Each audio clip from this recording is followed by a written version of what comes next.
কবরের প্রথম ঘন্টা, কবরের প্রথম ঘন্টাতেই তুমি বুঝবা আখিরাত কত কঠিন। রাসূলুল্লাহ সাল্লাল্লাহু আলাইহি ওয়াসাল্লাম বলেন, কবরে যেই নাফরমান প্রশ্নের জবাব দিতে পারবে না, তিনটি প্রশ্নের, তো আল্লাহ তাআলা বলবেন কাযাবা আবদি, ফেরেশতা আমার এই নাফরমান বান্দা মিথ্যা বলেছে।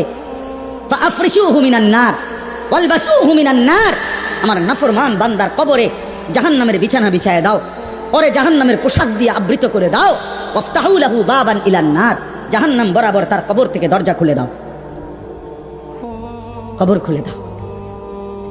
ওফো, আল্লাহ নবী সাল্লাল্লাহু আলাইহি ওয়াসাল্লাম বলেন, তখন কবর তারে, ফেরেশতা যখন তাকে রাইখা যাবে, কবর তারে ডান দিকের মাটি বাম দিকে একটা চাপ দিবে, বাম দিকের মাটি ডান দিকে চাপ দিবে। আল্লাহর কসম, নবী বলছে হাত্তা তাখতালিফা আদলাউহু, ডান পাশের হাড্ডি এবং এই পাজরের হাড্ডিগুলো করকর করে ভাঙ্গা বাম দিকে চলে যাবে, বাম দিকের গুলো ডান দিকে চলে যাবে।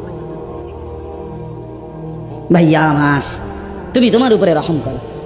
বাপ আমার, আপনাদেরকে বলি, হারামের টাকা উপার্জন কইরা, সুদের টাকা, কিস্তির টাকা, ঘুষের টাকা, ওজনে কম দেওয়া টাকা, হারাম ব্যবসার টাকা, বাটপারি সিটারির টাকা দিয়া বংশ, ফ্যামিলি, স্ত্রী, সন্তানের জন্য রাখা যায়েন না।